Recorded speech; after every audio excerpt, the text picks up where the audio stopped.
The sun barely kissed the horizon, casting a gentle golden glow over the sprawling airport. A hush enveloped the morning, the air crisp and still, as if the world held its breath. Inside the terminal, near Gate 37, Ibrahim Traoré stood alone, his presence unassuming yet magnetic. No tailored suit adorned him, no entourage shadowed his steps, no ostentatious trappings signaled his importance. To the casual observer, he was just another African traveler, blending seamlessly into the quiet rhythm of the early hour. But Ibrahim Traoré was no ordinary man. He was the President of Burkina Faso, a leader who chose humility over pomp, who walked among his people as one of them. This was how he moved. Softly, deliberately, without fanfare. No cameras trailed him, no loud proclamations heralded his presence. Fresh from a diplomatic mission in Europe, where he had engaged in weighty discussions about gold, sovereignty, and the future of Africa, all he desired now was the comfort of home. As he approached the Air France flight bound for Ouagadougou, he paused to greet an airport worker in French, his voice warm, his smile genuine. "Bonjour, ça va?" The worker, unaware of the man's true identity, returned a smile, a fleeting moment of human connection. That was Traoré's way. Grounded, real, invisible in his power. He boarded the plane with the same quiet grace, offering a polite nod to the flight crew before settling into seat 2A in business class, by the window. The world around him moved on, oblivious. Or so he thought. A few rows back, soft whispers began to stir, like the first ripples of a gathering storm. A senior French businessman, the CEO of a prominent energy company, was also bound for Burkina Faso. Accustomed to red carpets, champagne flutes, and the deference of first-class service, he arrived at the gate only to be told that business class was full. His face tightened, his polished shoes tapping impatiently. To him, no was not an answer. The air thickened with tension, a small spark that would soon ignite a fire. The CEO stood at the boarding gate, flanked by assistants and airline staff, his voice sharp with entitlement. "I'm a strategic partner in African projects," he declared, as if his title could bend reality. He demanded an upgrade, his tone leaving no room for refusal. The gate agents, caught in his glare, scrambled, their tablets flickering as they searched for solutions. But the truth was unyielding. Every seat in business class was taken. "Still," he pressed, his arrogance a palpable force. The airline, desperate to appease, summoned a senior flight attendant named Claire. Tall, poised, and clad in the crisp air France uniform, she wore a smile that didn't reach her eyes. She boarded the plane, determined to resolve the issue. Inside the cabin, Claire's gaze swept over the passengers, sharp and calculating, like a hunter sizing up prey. Her eyes lingered on seat 2A, where Ibrahim Traoré sat, engrossed in his phone, his demeanor calm, almost serene. He wore a simple hoodie, no Rolex gleaming on his wrist, no entourage hovering nearby. To her, he was just a black man in a seat that seemed too grand for him. She leaned toward another attendant, her whisper barely audible. "Probably a mistake." With a practiced smile, she approached him. "Monsieur, may I see your boarding pass?" Traoré looked up, his eyes steady, and handed her the pass without a word. She studied it, then glanced back at him, her brow furrowing. The seat number was correct, but something in her mind resisted the truth. He didn't fit her image of power, of privilege. Moments later, she returned, her smile tighter, her tone more direct. "Sir, I'm sorry, but we may need to move you to accommodate another passenger. Would you mind relocating to economy? We'll compensate you." The words landed like a quiet blade slicing through the air. Traoré raised an eyebrow, his voice soft but firm. "And why me?" "No reason, sir," Claire replied, her composure fraying. "Just a small adjustment for our guest." "A guest more important than me?" he pressed, his calm unshaken. Claire froze, her smile faltering. She had no answer. Around them, passengers began to notice, their eyes darting toward the exchange. A man lowered his newspaper. A woman paused her typing, the cabin growing heavy with unspoken tension. Traoré leaned back in his seat, his voice steady. "No, I will remain in my seat." The words hung in the air, a quiet defiance that sent a shiver through Claire. A man like him, refusing her? It was unthinkable. Her pride stung. She forced another smile, but her voice grew colder. "Sir, I insist. This is for operational reasons." Traoré met her gaze, unflinching. "If it's operational, then please explain why I'm being asked and not anyone else." The question pierced her, exposing the truth she couldn't voice. Claire hesitated, unprepared for his calm resistance. The cabin was now a stage, every passenger a silent witness. The CEO, still at the gate, waited impatiently, his presence looming over the unfolding drama. Claire hurried to the cockpit, whispered urgently to the captain, then returned with a decision. She said nothing to Traoré this time. Instead, she moved to another black passenger in business class. Then another, her actions betraying her bias. It was her second mistake, and it would not go unnoticed. Traoré watched in silence, his face unreadable, his mind sharp. The humiliation didn't spark anger, it honed his focus. A young African man, perhaps in his late 20s, looked bewildered as Claire pointed at his seat. "You, sir, we need you to move to economy."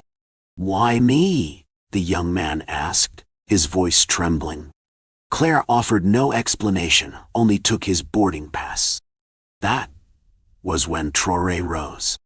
"Enough," he said, his voice low but resonant, carrying the weight of authority. "You are making decisions based on skin, not on tickets. That's called discrimination." The cabin fell silent. Claire's face paled, her hands trembling slightly. "Sir, I'll have to ask you to sit down. Please don't cause a scene." Traoré's gaze held hers, steady and unyielding. For a moment, she felt the weight of his presence, a power she couldn't name. But to her, he was still just a passenger, a troublemaker defying her authority. She stormed off, muttering under her breath in French, "These people, always making noise." The CEO was finally ushered aboard, greeted by Claire with exaggerated courtesy. She offered him champagne, her smile radiant. "We're fixing the seating issue, monsieur," she assured him. Traoré, meanwhile, buckled his seatbelt, his fingers tapping lightly on the armrest. He needed no words. His silence spoke louder than any protest. The CEO settled into business class, oblivious to the man he had displaced, his arrogance blinding him to the storm brewing, just rows away. As the plane taxied and lifted into the sky, the cabin settled into a deceptive calm. Passengers relaxed. The seatbelt signs dimmed, but beneath the surface, something powerful simmered. Traoré remained composed, his eyes fixed on the clouds outside. He didn't complain, didn't reveal his identity. He was a man who knew the ending before the story began. Claire avoided him, her unease growing, though she pushed it aside. Mid-flight, she approached his seat with a forced grin. "Would you like anything to drink, sir?" "Water is fine," he replied, his tone neutral. She nodded and hurried away, offering no apology, no respect. The CEO, meanwhile, basked in her attention, his laughter filling the cabin as she indulged his every word. "Burkina Faso is lucky to have us," he boasted. "We're bringing order to chaos." Claire nodded eagerly, unaware that the man he insulted sat just 2 rows away, listening. A woman in the cabin, an African nurse returning to Bobo Dioulasso, saw it all. She leaned toward her neighbor, her voice a whisper. "That's our president. They don't even know who they're humiliating." Her neighbor's eyes widened, but they respected Traoré's silence, saying nothing. The hours passed, the cabin lights dimmed, and most passengers slept. But Traoré remained awake, his gaze lost in the endless sky, his patience a quiet force. As the plane descended into Ouagadougou, the cabin stirred. The captain's voice crackled through the speakers, announcing their arrival. Claire moved through the aisle, her clipboard in hand, still fawning over the CEO while ignoring Traoré. Outside, the golden sun bathed the red soil, the city awakening below. But on the tarmac, unseen by those inside, a convoy was forming. Black SUVs, military vehicles, and a presidential escort, their presence a silent promise of what was to come. Whispers spread through the cabin. "I see soldiers," a foreign passenger murmured nervously. "Are we landing in a war zone?" "No, that's protocol," another replied. "Someone important is arriving." The CEO smirked, smoothing his suit. "Must be for me," he told Claire, who laughed, already planning to escort him off first. But as the plane came to a stop, the atmosphere shifted. Through the windows, passengers saw presidential guards in sharp formation, their weapons at their sides, standing in unwavering attention. Behind them, Burkina Faso's top ministers, the Minister of Defense, the Foreign Minister, the head of security, waited in the heat, their faces resolute. Claire peered out, her breath catching. "What is this?" she whispered. The CEO stood, his chest puffed. "Clearly, this is for me. I told you I'm involved in big projects." But before anyone could move, a tall officer in a black beret boarded the plane. His boots echoed as he walked down the aisle, his eyes scanning each face. He stopped at seat 2A and raised his hand in a crisp salute. "Monsieur President, welcome home." The cabin froze. Silence swallowed every sound. Claire's face drained of color, her eyes darting between the officer and the man she had dismissed. Her hands trembled. The CEO took a step back, his mouth agape. "President?" he stammered. Traoré stood slowly, his dignity unshaken, his silence more powerful than any speech. He gave the CEO a simple nod. Not angry, not proud, just a man who no longer needed to explain. Another officer stepped forward, his voice cold. "We have instructions. You two will come with us immediately." "Wait, what?" Claire whispered, her voice breaking. "Why me?" "You are being detained for questioning," the officer said sharply. "You have disrespected the head of state on national soil. That is a serious offense."